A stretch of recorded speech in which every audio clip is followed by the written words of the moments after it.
Okay, good evening, welcome back and Happy New Year. We have 2 more lectures today and next week. Let me start by some administrative things. So yeah, next week is the last lecture. I will take a picture of the group. If you look at the website, I have done this recently, for the last couple of semesters, and it's nice to have such a picture. So please come if possible.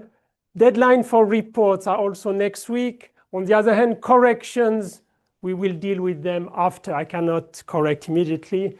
But I would like you to submit the reports by next week.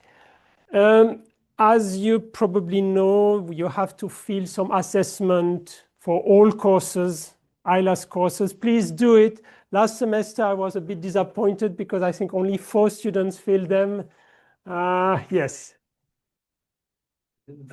Maybe I forget to say it. I don't know. But yeah, please, you have to do it for all courses. It takes you just a few minutes. For us, it's important. So please do it. Thank you. And finally, about your grade. I thought about something. Please decide your grade. Choose a grade according to what you think you have done, if it was challenging or not. Of course, it doesn't mean I will accept it. I still have to say something. But it's also a good exercise for you to evaluate your own work. So think about it. I will contact you separately by email, but I will ask you which grade do you want or do you expect? It's a new exercise. All right. If you are first year, first semester, it's probably difficult, but if you're more advanced, you can do it. Let me quickly look back at what we have done 2 weeks ago. It has almost no overlap with what we are going to do today, but I used to recall. So last week, we started by defining what is a topological equivalence. It allowed us to show that the tent map for this parameter 2 and the logistic map for the parameter 4 are topologically equivalent. And we were able to show that this one is chaotic. It's a chaotic iterated system, which implies that the logistic map for the parameter 4 is also chaotic. So we have now the proof that one system is chaotic. And of course, we gave a definition of what means chaotic. Just 2 words. When I defined, and we worked a lot with attracting set. When you have an attracting set, the center is an attractor. When you have a set which is repelling, so everything is moving away from it, the center is called a repeller. And for the tent map, we define a certain set, which is a repeller for the tent map with mu is bigger than 2, strictly bigger than 2. And we have seen that this set is totally disconnected. In particular, it has no interval, and it's also perfect in the sense that any point can be approximated as precisely as you want by another point of the set. So they are very close to each other, as close as necessary. And a set having these properties, I've written the precise definition, is called a Cantor space. And there is one famous example, you can just Google it, is the Cantor set, which is constructed not exactly like the one I did, but it's not so different. And then I gave a definition of a strange attractor or a strange repeller. You need a chaotic iterated dynamical system. And it's called a strange attractor or strange repeller if, in addition, this set lambda is a fractal. As I mentioned, there is no unified definition. It depends a bit on the context. But one property is that the Hausdorff dimension is not an integer. And then we spend quite a lot of time on defining what is a Hausdorff dimension. I cannot recall it because you have to do it in a few steps. It's a nice notion. And we have seen a few examples. On a few examples, it's possible to compute it explicitly. On other examples, it's possible to do it numerically. On the Lorentz attractor, it can be done numerically. And just at the end, I explained how a certain technique can allow you to control chaotic systems. So if you have any question, you can always ask me. Otherwise, we start today the last chapter.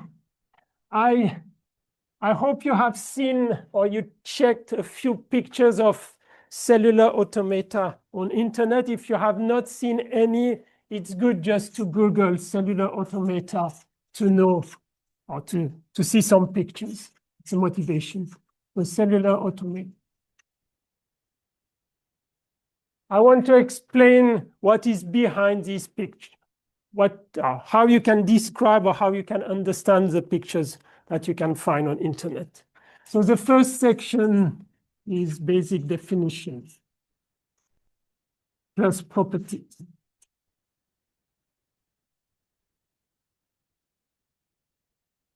So you can think about them, these cellular automata. They are discrete time, but also discrete space, dynamical system. So we will see that there are discrete time, discrete space, dynamical system. And of course, we cannot see the general theory, so we will consider them on the n. So we will only consider these cellular automata on the n, and even in one dimension, we can already see quite many things. N is not 0, so n is in n star without the 0. But it can be done on more general structures, and I just mentioned a keyword in the note. It can be done on what is called Cayley graphs, it's a generalization of the n. But today I will work only on the n. The first thing I need just to define, which is an easy notion, the shift operators. The shift operators on the n, so I denote them by sigma j. J belongs to the set 1 up to n. It's something very simple. Let me take it here. It's a shift by 1 in the direction j. So what is sigma j on a point which has n coordinates? So this point is in the n. Then you can guess sigma j of this point is x1, xj minus 1. At xj, you add 1, and that's it. So you add 1 in the coordinate j. This is the shift sigma j. And of course, I can also define its inverse. You subtract 1 with the coordinate xj minus 1. So these are called the first are called the shift operators. And for those who attended the course on group theory, this is just an action of the group Zn on itself. But so we can, these are in fact the generator of these actions. But more generally, what I want to define also is sigma x on a point y.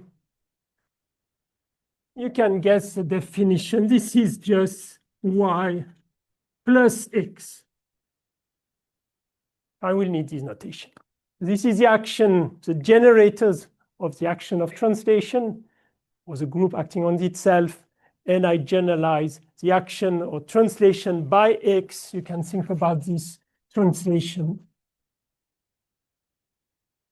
by x, which is also an element of all points are in the n, or translation or shift by x. Okay. In the framework of today, dn will be called the grid, or this is a common name in this setting. It's called the grid. And then any point x in the n is called either a vertex or a cell. This is a common name, and this is why it's called cellular automata. So the grid for the n and the cell for 1 point. Okay, this is easy. Now I want to put a metric on the set Zn. Of course, we could use the Euclidean metric, but it's not very natural. So there is a more natural one, metric on the n. So what I want to define is the distance between x and y, 2 points in this set. And I'm going to put a small one just to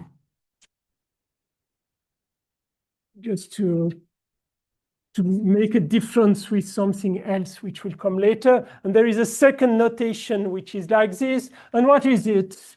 The definition. You take the sum of the difference between xj and yj. So you take the coordinates, the difference, and you sum the absolute value. So it's not the Euclidean norm. It's called the one norm because you have a 1 here. And this is a natural way. You can check. It's an easy exercise. This is a metric. There are 3 conditions for a metric. And 2 vertices are connected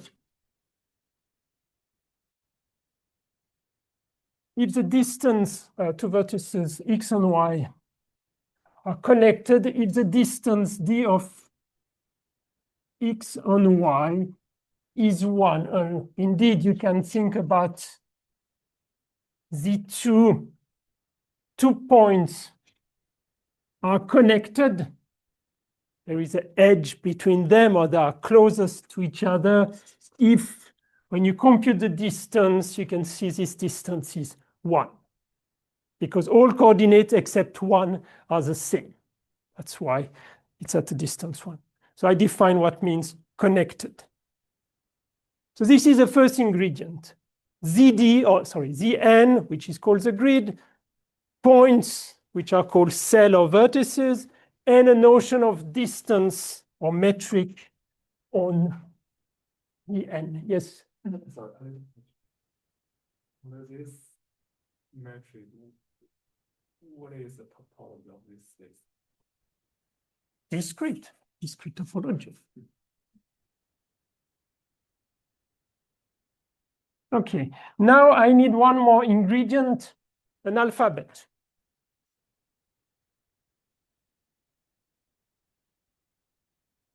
This is very simple. It's a set of n elements. And I will suppose that n is strictly bigger than 1. For example, so you can use a set 1 up to n. You can, an example I will use quite often is a set 0, 1, 2 elements. But also in some examples, I will use color. So for example, blue and white. This is a set containing 2 elements. This is an alphabet. It's finite. It's a finite set, but it contains more than 1 element.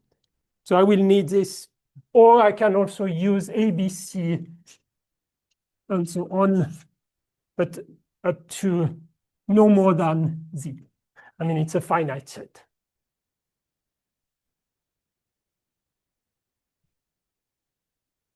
Okay, we have the grid, we have an alphabet. Now we consider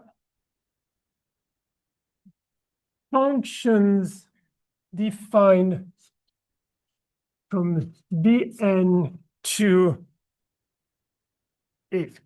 And for simplicity, I'm going to change the notation. I'm going to call, because I don't want to have always Zn, I want to call it just gamma. So gamma is going to be Zn. I use also this notation because it can be more general. So I want to consider function defined on Zn with value in A. So just an example. If I take gamma now is Z and A is 0, 1, it means I take the line, I put Z, and on the top of it, a function associated to each element of Z, a number. So for example, 0, 1, 1, 0, 0, 0, 1, and so on. This is an element U. You associate to any point elements of this alphabet. And in Z2, if we take an example in Z2, and for example, A is ABC, then I should put it on the top of each point, but it's not so convenient. So let me just move in the interior of a square instead. So for example, this is A, this is B, B, A, C, A, and so on. I should put it on the top, but you can easily see it's the same as choosing one square for each point. Okay. So this is an element U. It's a function which associates to any point of the grid or any vertex, an element of A. So now a first definition. I want to consider all such functions. So I'm going to define the set A power gamma. What is it? It's exactly what I introduced. It's a set of all functions from gamma to A. All functions, we denote them like this. And you can see you go from gamma to A, so it's a set of all functions. And this has a name. This is called the state space. It's named state space. And then you can guess any U inside this set. So any function from gamma to A is called a state.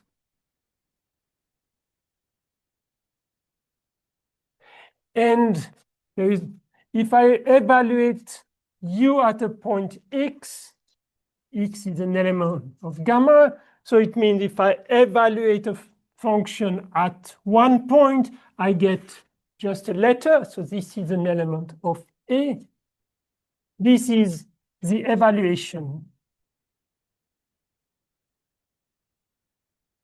of U at the cell X. The cell. Right? Essentially, it's the same as a function you have seen in calculus 1 or calculus 2, except that instead of having function on R or on Rn, we have a function on Zn. And instead of having a function taking value in R or vectors, now you have function taking values in a finite set. This set can sometimes have some structure. It can be a group. It can have additional structure. We don't need it for now. Just a set. Okay. When you say U is the state? U is a state. It's a function, yes, from this set to A. So no matter the state that, no matter what gamma was before U is applied on it, it will give the same result every time? No. Gamma is the grid, it's Zn. Yeah, but it could have been like, 0, 1 or 1, 0 or something, but then. No, gamma is always Zn. It can be more general, but I don't want to make it too general. It's just Zn. So U is a function defined on this. Think about you draw on the floor Zn, and at every point you associate a letter or a number in this alphabet. That's it. And does U depend on the state of gamma before the. Gamma has no such gamma, it's just the empty grid. It's just when you draw a function on R is your space, and you draw a function, the function is just defined on this set. The function does not interact with this set. Okay. So we know what is a state. We know, and if you're in physics, you maybe have seen Ising model. This is something of this type. Okay. Now, this is a vague statement, but quite often, it's not very precise, we choose a specific element. I choose a specific element of A denoted by, and I denote it by 0. You will understand. There is nothing deep in this. Usually in the alphabet, we choose a specific 0, a specific letter that we call 0 or A or whatever. And the state U given by U of X is 0 for all X is called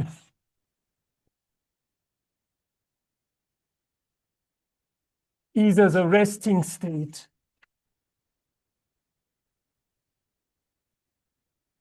or the background state. But this depends on the choice. You choose what is a specific element. And if you have the constant function taking always this value, you call it the resting state or the background state. On this picture, if I choose that 0 is a specific element, then it would be the 0 everywhere. But for some reason, you could also choose a 1 everywhere and call it the resting state. So there is nothing special, but usually we choose a kind of reference, and you do it by fixing an element in the alphabet, give it a certain name, and take the state, which is always this one. Nothing special. You are not obliged to do it. Now, let's look a little bit at this. Remember, this is a set of all functions on gamma with value in this alphabet. So I can do some actions on this set A power gamma. So let me take U inside this set. U is always an element here. And I'm going to set, I use the same notation as before, but be careful, before this sigma x was acting on a point of Zn. Now I define its action on a function. It's just a function that you shift by x. It's not surprising that I keep the same notation. So you take a function, I had the function 1, 0, 0, 1, 1, 1. And if I shift it by, now let's say x is equal to 2, it means this one is going to be here, this 0 is here, this 0 is here, and then we have 1, 1, 1.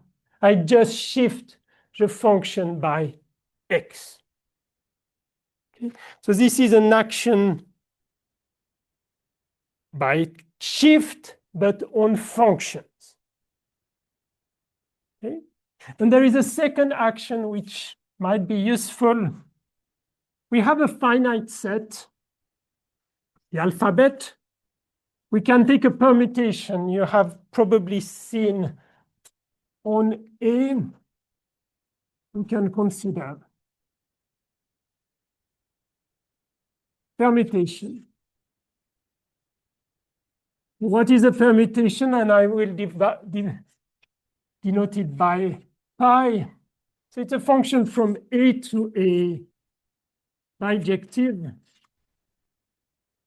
Let me give you an example. Take the set ABC. Suppose this is my alphabet. ABC.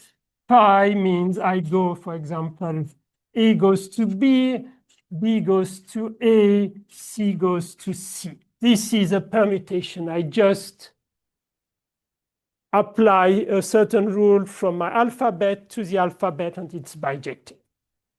But then if you do it, I don't give a general definition of a permutation, but that's it. But then we can define,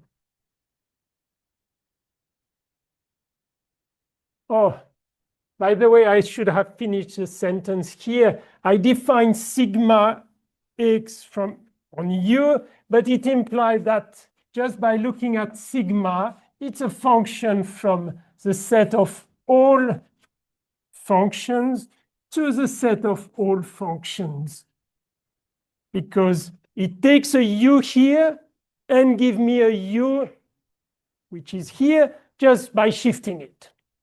So if I look at this shift, it takes a function and send it to a function. So now here with pi, I can define the same thing. Don't worry if just this section about action is not clear for you. It's not so important, but I want to mention it because this shift has a role later. Maybe not the permutation. I can define permutation on functions. How do I do it? What is pi on U? I'm claiming that this is a new function. So I can evaluate it on the x. And you can guess. In fact, there is no options. The only thing you can do is you evaluate U at x. It's a letter. It's in your alphabet. And then you do a permutation of it. So you take a function, you evaluate it at every point, and then you apply this permutation. For example, you change all 0 into 1 and all 1 into 0. So this is an action on the set of all functions. So we have defined two actions on the set of all functions, on all states, this one and this one. They are quite natural in this context. Observation. When you have two actions, you can wonder, oh, how do they speak to each other? Yeah, we have this guy act on function and give you a function. This guy act on function and give you a function. Observation. Do they commute? So you can wonder if you apply first pi and then sigma x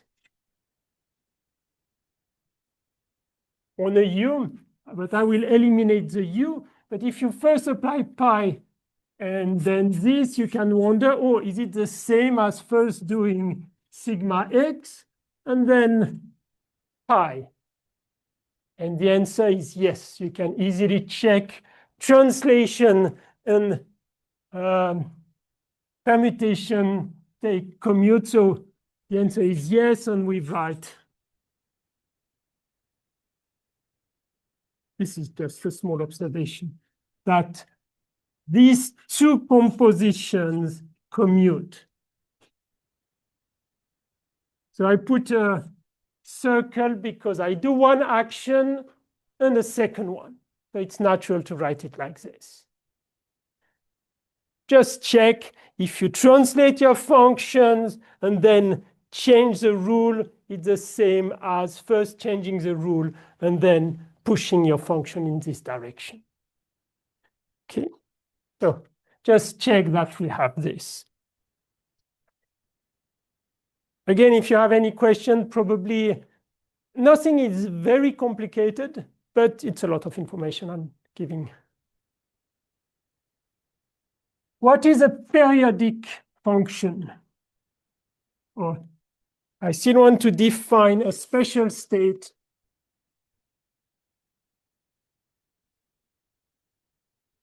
U, which is a state, so it's an element, it's a function on gamma with value in A, is periodic.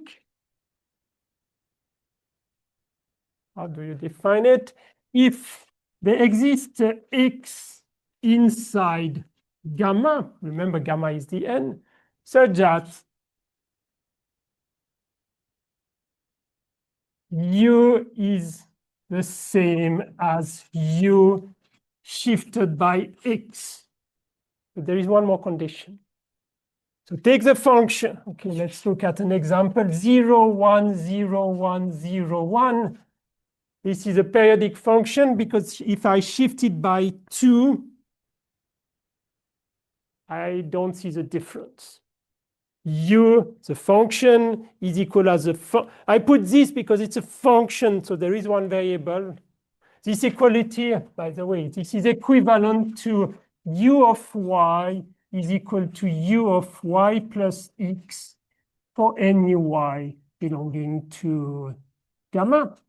But it's not sufficient, what I have written. This is not sufficient for periodic. And x different from 0. But still, it's not sufficient. Yeah, I want to avoid, in one dimension, my additional condition is not necessary, but think why it's not sufficient in 2 dimensions. If I just write this, I can be periodic in one direction. So for example, be periodic always in this direction, but without any periodicity here. And this is not what I want to call periodic. This would be periodic in one direction. So I need not only this x to be non-zero, but we need more. So the condition on x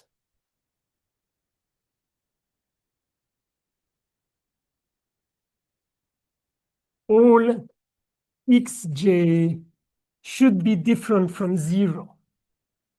So for j 1 up to n.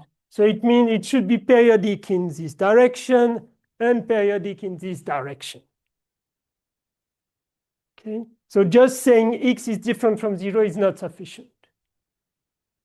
Observe, you can easily be periodic here, but not periodic vertically.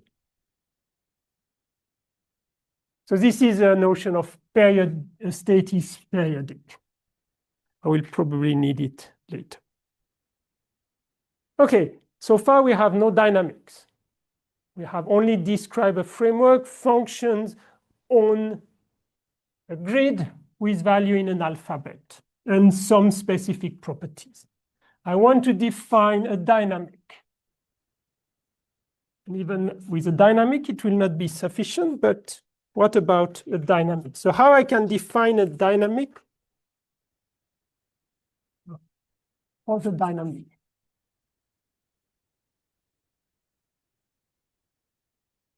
So what I need, I consider D0, I'm going to call it a neighborhood, but it's not a neighborhood of 0. Remember, inside gamma is just the n, so we have the element 0. So what, let me do the picture in 2 dimensions because it's a bit easier. So we have the 0 somewhere. And what is D0? It's going to be just a finite number of, this is D0. So what it is exactly by a neighborhood, in this context, it means D0 is a finite number of cells close to 0. And even this is not, it doesn't mean anything. I just want to associate to 0 a certain number of cells. I'm not even asked, it's not a neighborhood in the topological sense for those who know what I have in mind, because I not even need to have 0 inside. It's not in the requirement. It's just a number, a set, which is close to 0, but I could also, at this point, doesn't matter. It's a finite set, which I'm going to consider associated to 0. What's the idea later? Later, when I do some dynamics, 0 will be changed according to what happens on this set D0. It's a set of influence for this point, but it can be any set like this. And in particular, that's all, I have not enough space. So let me just state that 0 has not to be inside. It can or it can be outside. So it is not necessary, it is not required that that 0 is inside. It's not required, but it can be.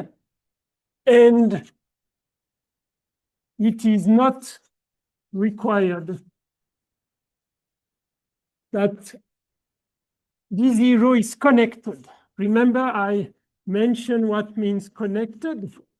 It means you can link this point by just one edge. For example, this one is not connected to the other one. I'm not asking this. Okay. So D0 is just a finite set. And an example which is very common in one dimension, and I will come back to it, very common. In one dimension, if we have 0, often the set -1, 0, and 1 is a very common set. This is very often chosen as D0. But again, there is no obligation. Okay. So given D0, I'm going to define also dx. We also set dx.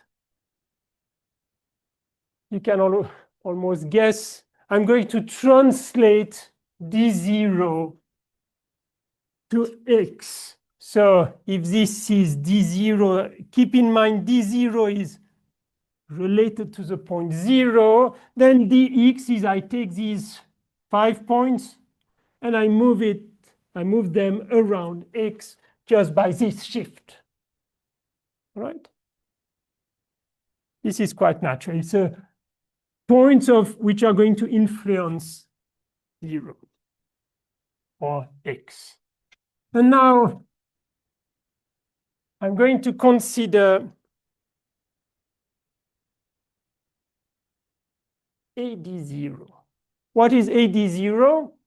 It's a set of functions u, but only from D0 to A. Not the entire set gamma, but only the set D0. So all functions defined on these 5 points with value in the alphabet. What is the idea? Again, these 5 points are going to influence 0, so that what I see at these 5 points is going to give me a member of the alphabet, a letter for this point. That's the idea. So the set of all functions from D0 to A. Question, how many such functions we have? How many? So how many elements in this set AD0? And we denote it like this.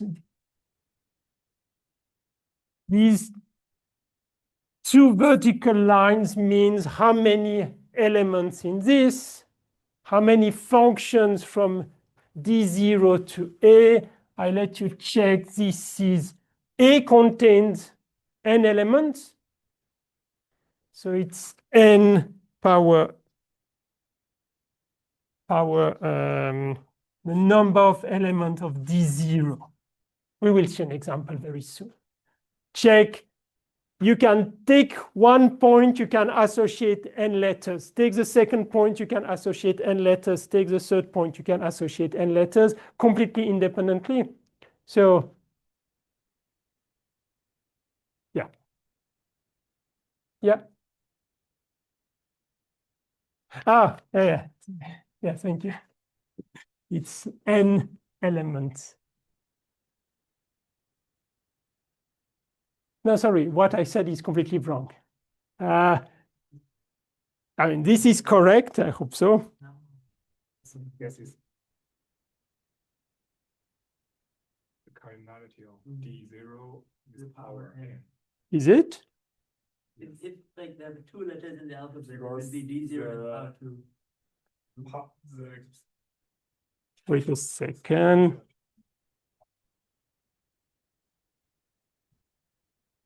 I still believe it's correct. Let's do a vote. Who think it's correct? Who think it's not correct?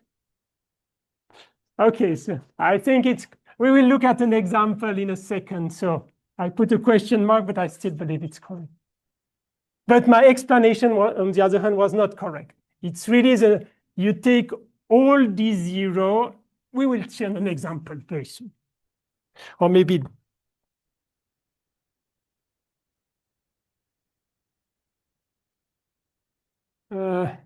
okay, let's should I do this example now? No, I do the example just in a second. So I think this is correct. Okay. So again, so far it's a bit complicated, but when I do an example, it will become clear. So I define this set, a set of all functions defined on D0 with value in A. And now the next definition is given an alphabet on this set D0, this finite set D0, a local rule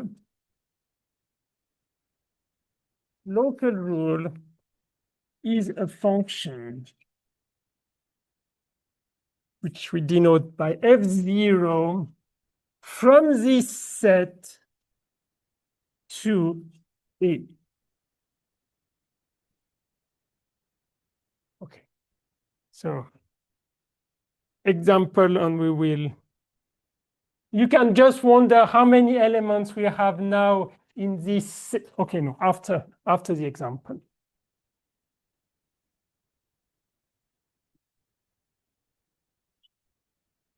So examples. Then we will count how many we have. Example. So I'm going to consider. I will consider Z, or gamma is equal to Z. As I said, D0 is going to be the 3 point minus 1, 0, 1. It's made of 3 points. And I will consider the alphabet is equal to only 2 letters.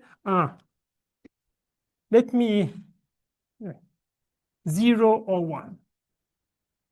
Okay. So it means we have 3 places. At each of them, I can either put a 0 or a 1. So it means we are going to have 8 elements here, and indeed 2 power 3 is 8. So we can have 1, 1, 1, 1, 1, 0, 1, 0, 1, 1, 0, 0.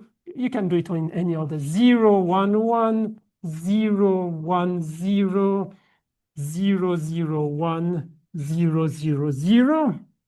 We have, I hope that we have 8. Okay, good. So these are the 8 possibilities for 3 points. And now a rule F0 is I associate. So look, now we have, in this example, I have exhibited all possibilities for this. And F0 associate to any of them a letter. So this is arbitrary. I'm going to do 1, 0, 0, 1, 0, 1, 1, 0. But how many possibilities? How many F0? It's easy. You can choose here 0, 1. 0, 1, 0, 1, 0. So it makes 2 power 8. So more generally, there exist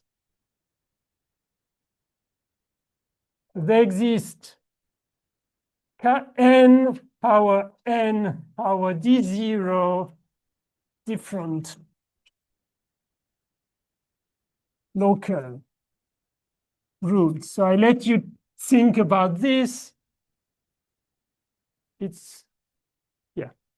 So you have given d0, which is a finite number, finite number of sites or cells, given an alphabet which contains n elements, the number of rules of this type is this number. So in our example here, how many we have here?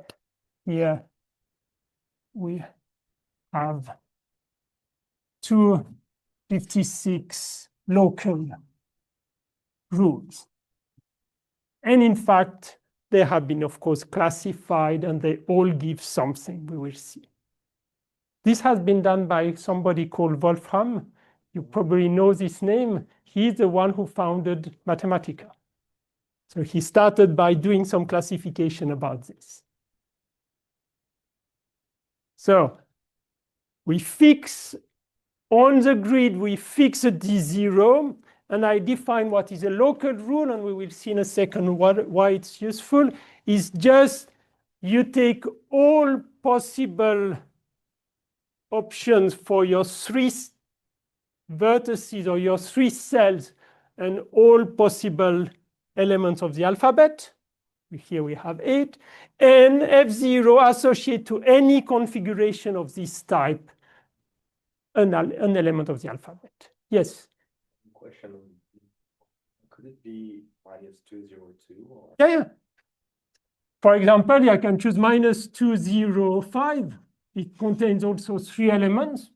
I would have, except it will play a role later, but here only only the cardinality of this set is important.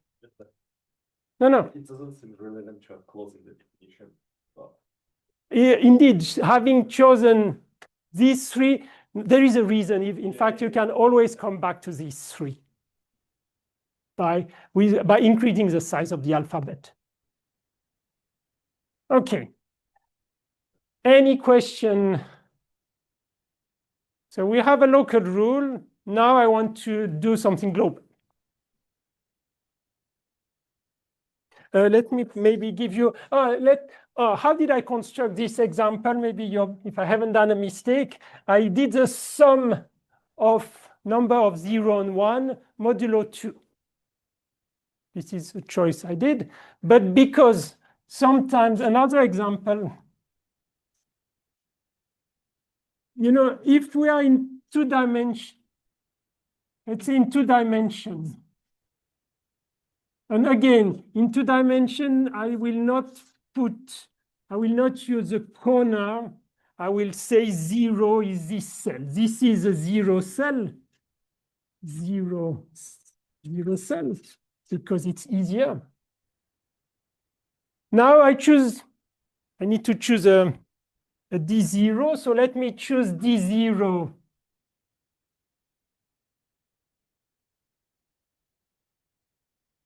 This is my D0. Even if I choose an alphabet A having only 2 elements, if I write everything, it's becoming quite long. So an example is, let me choose 2 colors. blue and black. And the rule, for example, F0 is count of what I want to do the same. It's going to be black if number of black cell in D0 is even and blue otherwise. So this is a rule where I don't have to enumerate. I just give a rule and check. Okay, so I should have done it slightly differently. The set D0 is this set. This is D0. And now we have two states, two possible, an alphabet with two. Like this. So this is for one option or one. This is one element here. And now the rule will tell me, oh, the result of this cell, we have 5, so it's going to be, no, we have 3 black, so it's going to associate to this configuration a blue. Okay, this is an example. With this, I would associate blue, while so here, this F0 would associate blue.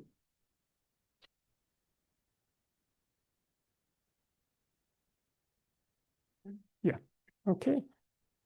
And this is an example where I don't have to enumerate, because if I start enumerating all possibilities of having even or odd number of black cell, it's going to be long, but it makes the same. Okay. Right. And there is another example like this. It looks a bit ad hoc, but I will need it later, maybe. So third example, which is even simpler. It's called left or right shift.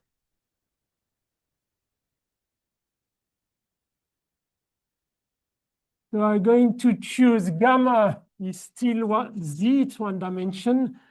D0, I'm going to choose it +1, the value +1, and F0 of 0.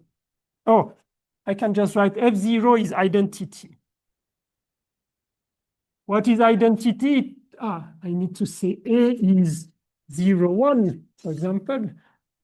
What is identity? Oh, I don't even need to choose this one. Identity means F0 of A is A no matter what is A inside the alphabet. This is the definition of identity. We will see in a second. This one is called, this is going to be the left shift. We don't see it right now, but, and if I choose D0 is equal to -1, then, and still F0 is identity, it's going to be the right shift. We will see in a second one. So again, what plays a role is this set, the D0 we choose, and of course the F0. Okay, this is a local rule. Now what we do globally with this. Again, I want to repeat this rule everywhere. So I just need to write it precisely, but we will easily see what it is. So this is a global rule. By the way, I haven't defined cellular automata so far. I like this sentence. Do on dx what is done on d0. This is a global rule. I will be more precise. You have a question? Zero means a local, right? Yes, you're right. I can do it because it takes only one element. Yeah, I agree. I can write identity. It's a good remark. I can write identity because I only look at one element and I just reproduce it. In the general framework, identity would have no meaning, but simply be. Okay. So here, okay, in fact, I had written what means identities. It's a composite. Yeah. Okay, we will see, but this is correct in this specific case. So do on dx what is done on d0. So more generally, definition, or more precisely, definition for f0 is a function on this to a. The global rule f, which is defined, we will see in a second, is defined by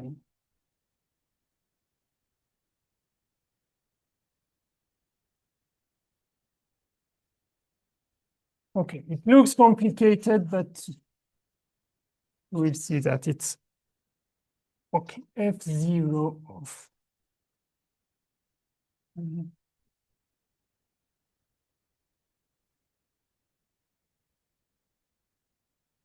okay. So let me explain. Unfortunately, I don't have my example. So remember, okay, let me again write one or two things.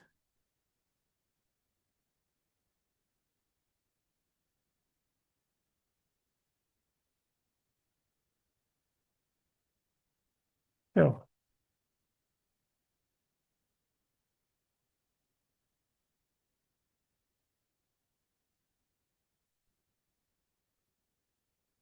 okay, and this was a 0.0. This is okay. So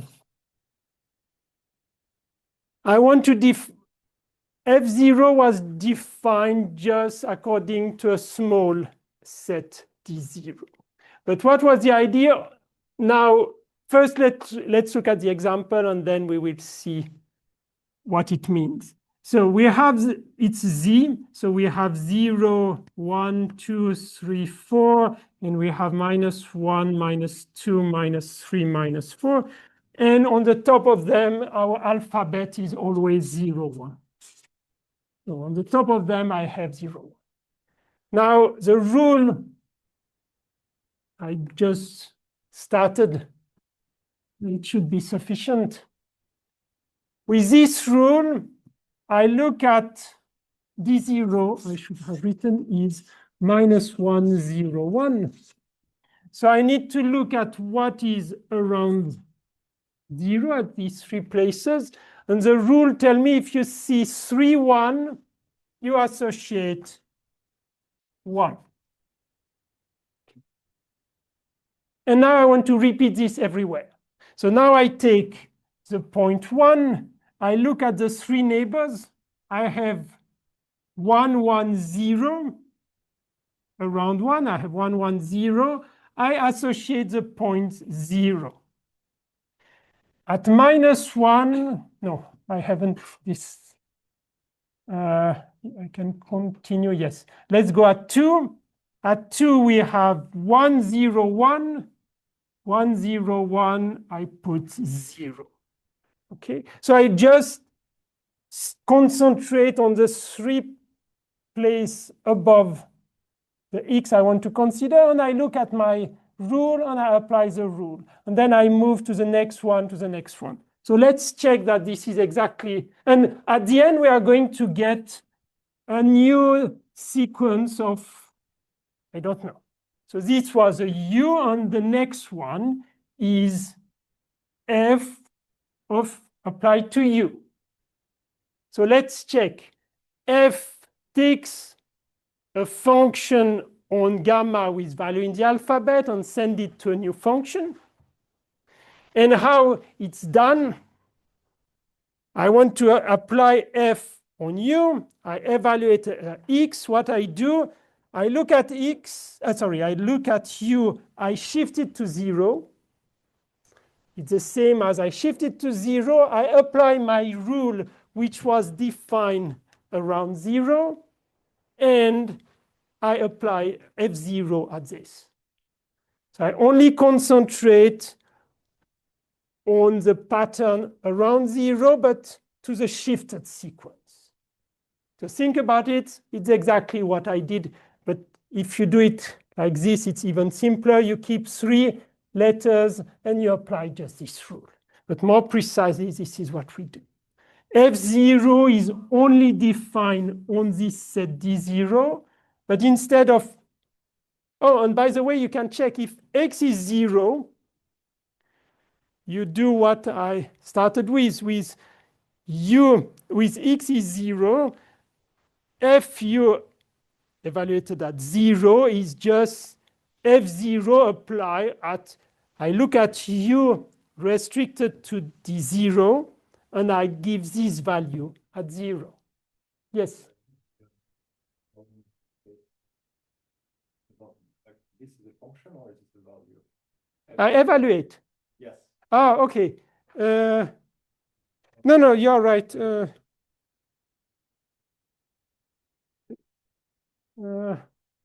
notes you have the same thing. Okay, there is indeed a mistake here. What is correct? No, it's correct. It is correct. No, I look at its restriction on D0. It's, it's this. I shift it, and I evaluate it. I look at its restriction on D0. So I think it's correct. I just say I decided to eliminate the sigma because just sigma is useful if we're in a more general framework, but just here I can shift by putting minus x. Now I think it's correct. So you need to do work on an example to completely convince yourself, but it's really you.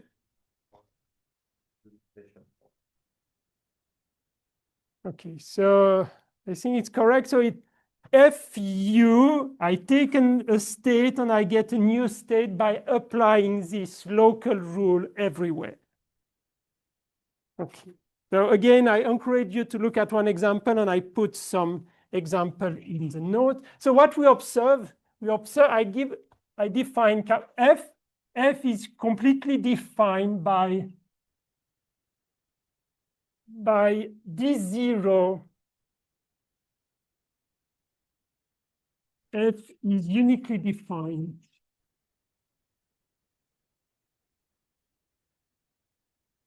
by the set D0 and F0. And by the way, if I come back to the 2D example, remember this was the 0, and I was counting how many black cells are around. Now I can do it everywhere. If I'm here at X, I just count how many, suppose we are in this configuration. Okay. So it means when I apply F, I count how many, the rule was how many black cells I have, and it was black if it is even. So now this X is going to be black because we have this X is black. if I use the same rule as I mentioned before. So I apply the same rule, but now around x instead of around 0, but it's the same rule. So we are very close to a dynamical system, but we are not exactly there. So definition, now I can give you what is a cellular automata. A cellular automata or automaton, it is one, is, so what we have, gamma, which is Zn or something slightly more general, but let's stick to Zn. It is an alphabet, n elements you choose. It is a set D0, and it is F0, this local rule. And from this, you directly get the global rule. I don't need to specify it because we construct the global rule from D0 and F0. This is a cellular automaton. Okay. So as I said, we are very close to dynamical systems because what I've done here with F, I can go on. I can apply F to F of U. I can just iterate. So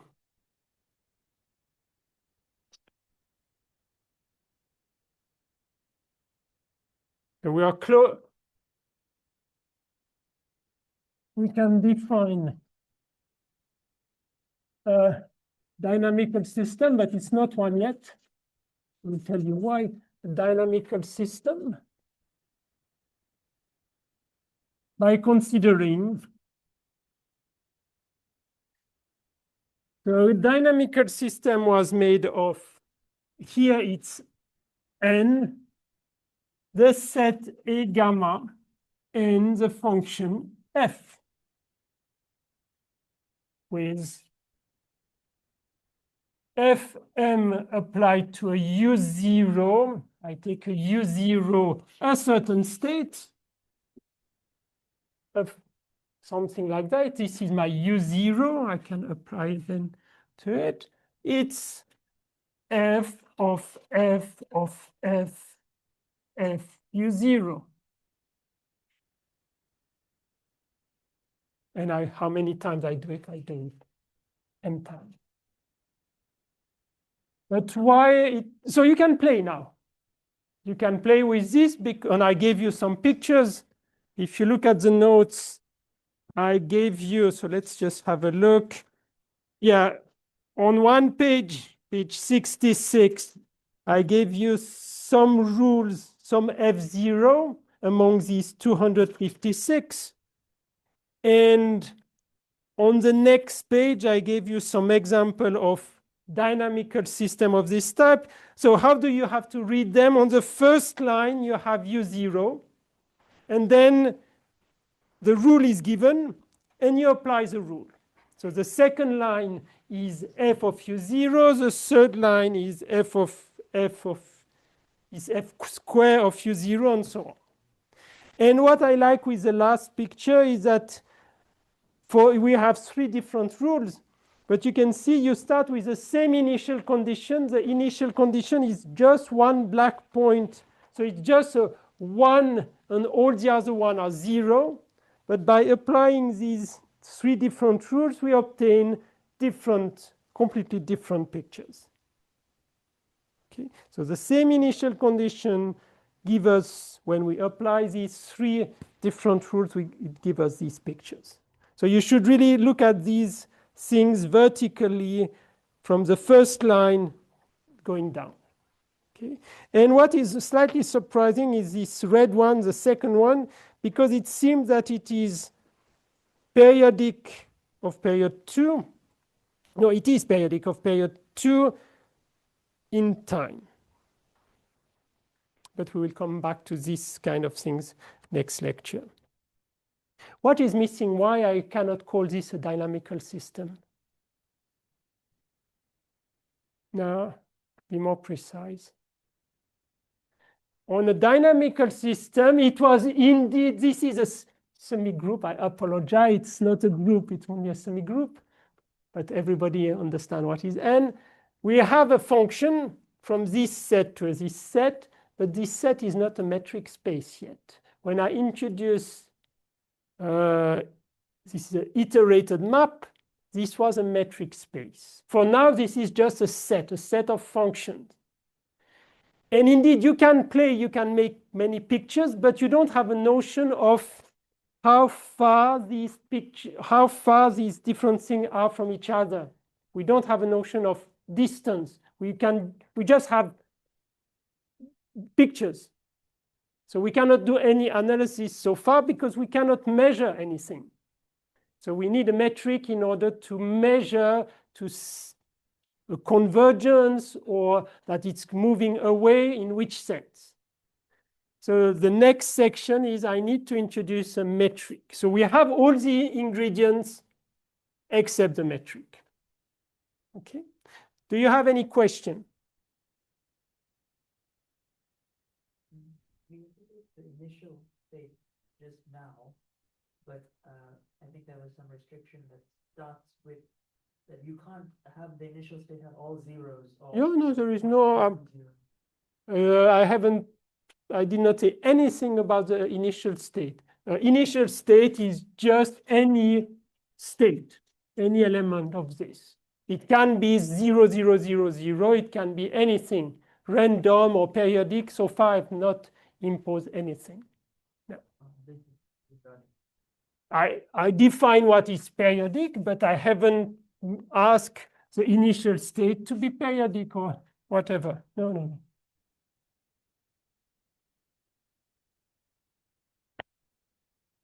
Okay. So now I need to introduce a metric. So this is the next section. 8.2. I want to do a metric structure. And you can guess a little bit.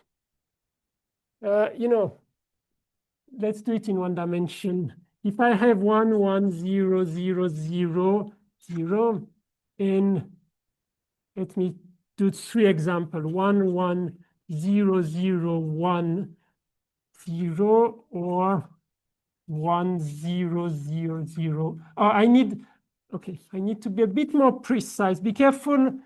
All these examples are on Z. So it means I need to specify where is 0. I decide 0 is this place. The theory is not translation invariant in a certain. 0 is playing a role. So the 0 of Z, I have to specify where it is. So let's look at these guys. These are three different Q. And can you get, oh yeah, you can guess. I want to say that these two are closer to each other than these two. Okay. No. Okay, we can do it, but I use 0 and 1. But if I use ABC, you have a problem with binary numbers. So I use for simplicity 0 and 1 because, yeah, it has probably more applications, but think that I can also use ABC. I want to say, oh, these two are closer to each other than this one. And the reason is, okay, here they correspond on 0, they correspond on -1 and 1, they correspond on -2 and 2, but they are different at this place. The first difference is at the point 3. While here these two, they are already different at the point 0. I told you 0 is going to play a role. Even though they are the same at point -1, 1, 2, and -2, but if 0 plays a certain role, they are already different at 0. So these two are going to be closer than these two because already at 0 they are different. So I need to encode this with a notion of metric. And you can imagine that the theory has to be local, because if, no, we will see. I will mention it. So I need to define it's not so easy. I need to define a metric on all these functions. So I want to say how different are two functions. Okay. So the idea is, before I make it more precise, U and V, two elements of A gamma, should be closed if they agree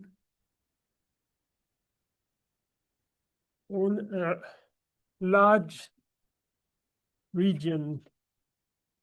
But this large region has to be centered at 0, the 0 of gamma.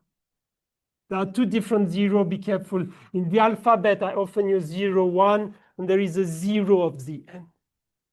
Okay, so for this, I first define a ball on gamma. So I define for L any integer, I define BL. This is the same as I used to notation. I want just to simplify my life. I choose BL because all the balls I'm going to consider are centered at 0. So the ball centered at 0, it is a set of point x in gamma, in Zn, such that the distance 1 between x and 0 is smaller or equal to L. By the way, please draw a ball. It doesn't look like a ball. If you have done calculus 1 calculus 2 with me, you will see that it's not a ball. But look at the set of points which are at a distance which I have introduced. This is a distance on Zn at a distance smaller or equal to L. Okay. And now I define this. It's called the Cantor metric on this set. So this set of functions. So I consider U and V two element functions. I will assume that U is not V first. Are you going to set L of UV? It is F over L.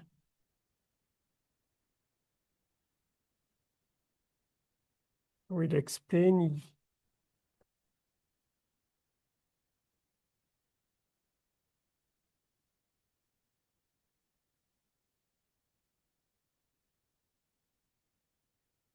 So what does it mean?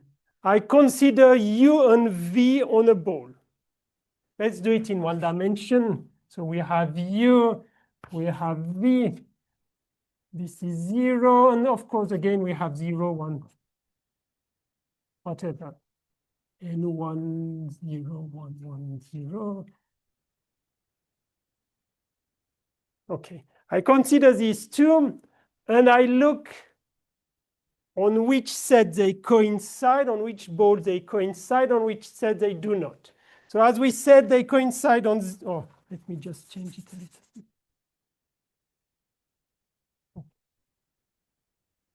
They coincide up to here, they coincide, and on this side, it's here. Okay, they coincide on this part. So let's check. This is at a distance 0, 1, 2, or -1, -2. Here it goes up to 3, but so they differ. They are not equal on B3. They are not equal on B3 because for one dimension, the ball B3 is, this is a ball B3.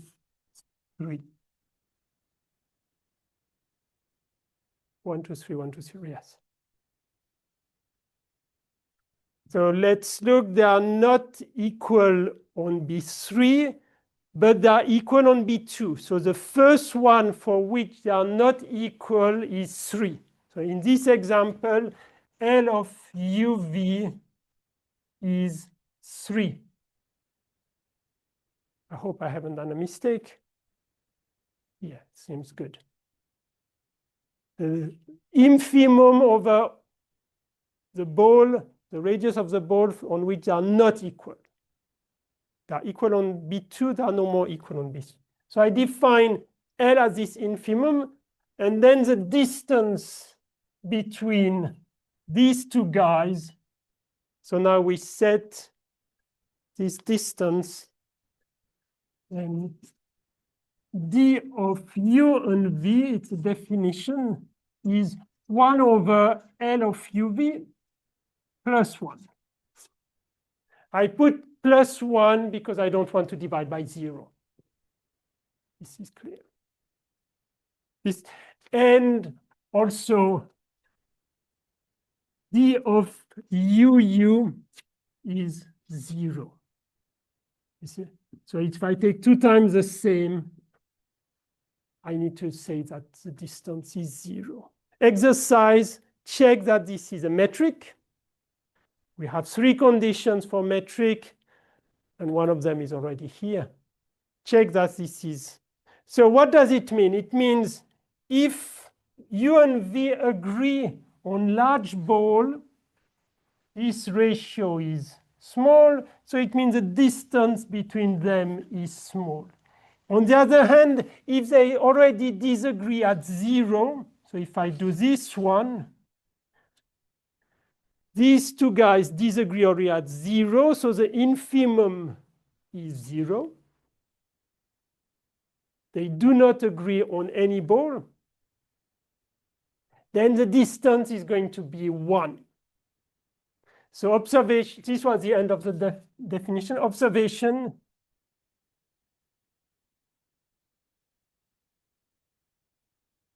d of u v equal 1 if u evaluated at 0 is not equal to v evaluated at 0. Be careful, this is a 0 of gamma.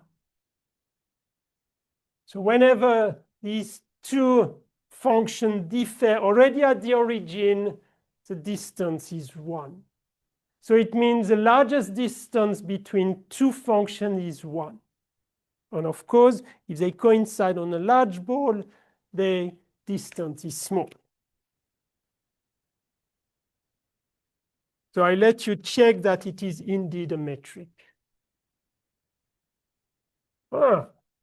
This is probably the first time you have such a big space. Think about it. So now, in summary,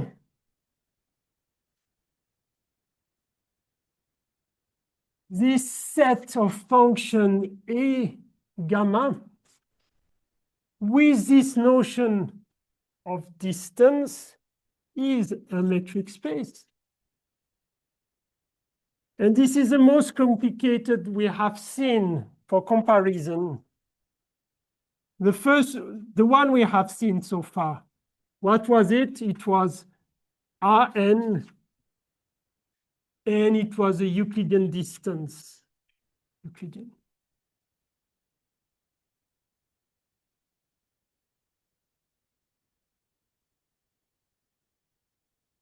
They are very different. They are very different. This one is n-dimensional. This one, if we define the notion of dimension, is infinite dimensional. You can do, okay. It's not a vector space. We have to be a bit more careful. But still, it's much bigger than this one. Think about it. So we have, but it's a set made of all functions defined on Zn with value in the alphabet. And we have defined how far two functions are from each other. Okay. Now, one remark.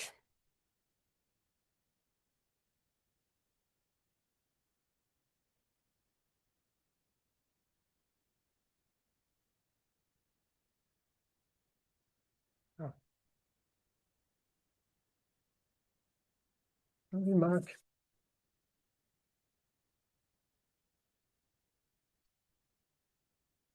If you take the ball of this of radius 1,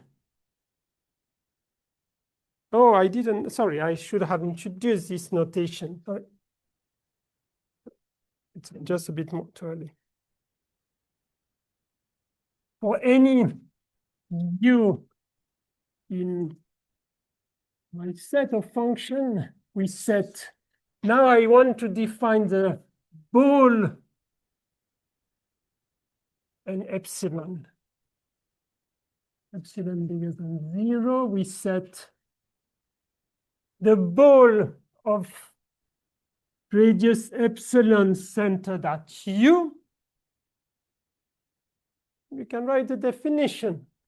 It is a set of v element of this function which are at a distance smaller. It's an open ball, so I will put it strictly smaller than epsilon. That's a natural notion of a ball, open ball.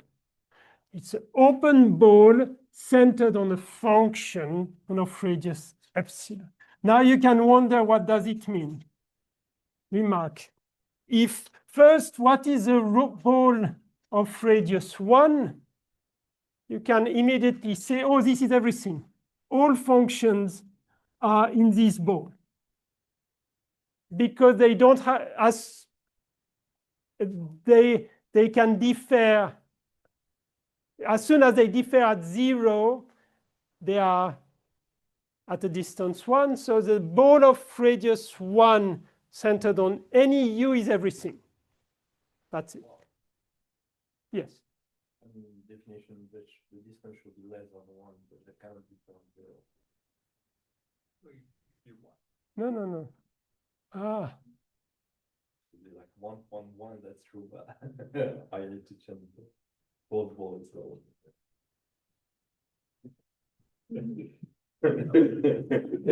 Okay, you're right. There is a small. You're right. If I put a strictly smaller, okay. I need to think about it, because people everywhere write that the ball of radius 1 contain everything. Okay. Yeah, if I take the closed ball, you're right. Okay. Doesn't matter. I can keep 1 to 1. The second observation, which is the first one, or as he said, and this is correct, I need to take a closed ball, but I haven't defined this, so don't worry so much. It's also this. I take the limit. Okay. But the other remark, which is probably more important, for any epsilon bigger than 0, we can choose. You can always choose a L such that 1 over L plus 1 smaller than epsilon, smaller or equal. You can always do this. If you are not sure, take the inverse and you will see that this is always possible. For L an integer,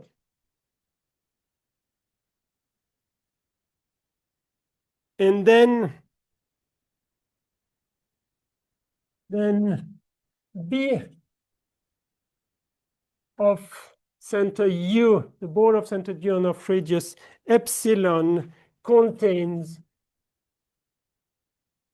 all states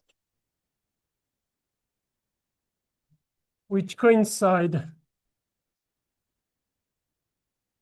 with U at least on the L minus 1. So what does it mean? In this ball here, we have all functions which coincide with U, at least on the ball. This is a ball inside the N or inside gamma. So it's a ball in gamma. So the set in this, which are close to U at a distance at most epsilon, have to coincide on a ball of radius at least L minus 1. You just check this. Now, okay, so we have a metric space. I will just mention something which is interesting, but probably we don't need it. So let me say it as a theorem, but yeah, it's a bit more advanced. We consider this metric space.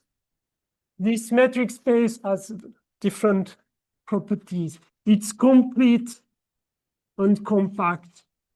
You can find a bit more detail in the note.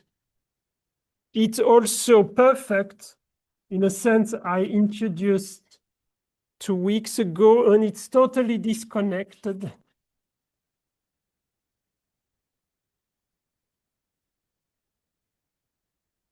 So these properties are not so simple, but they can be checked. But altogether, it means that this space, if you look at the definition I have given, is a Cantor space.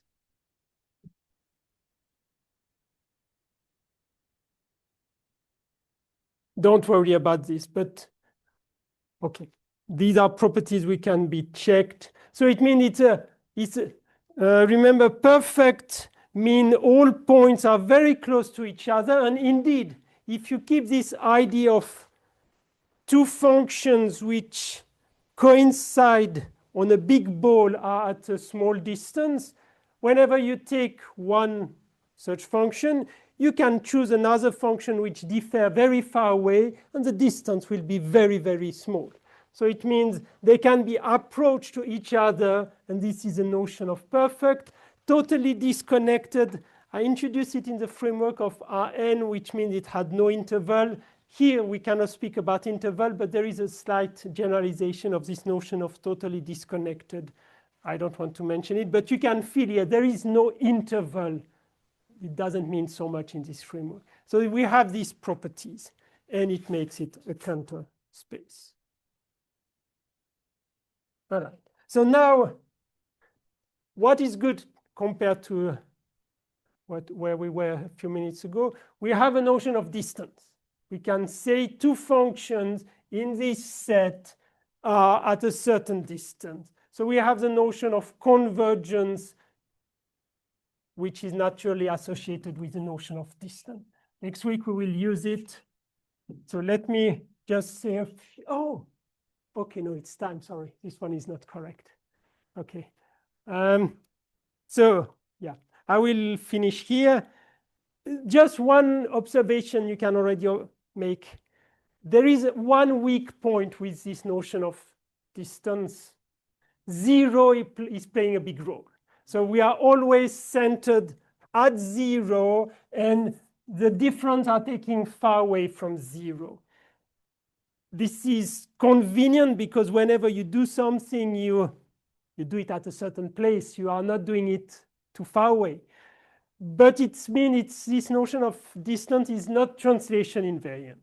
There exists some notions of distance which are translation invariant, but they are more complicated, and they also have some drawback. So it's not perfect to find a distance which is translation invariant. So this one is the one which is usually used, but it has this, it's not translation invariant. That's a fact. That's it. Okay, so next week we meet. Please come here if you want to be on the picture, and don't forget to submit reports. I'm a bit slow because I'm receiving many reports. And think about your grade.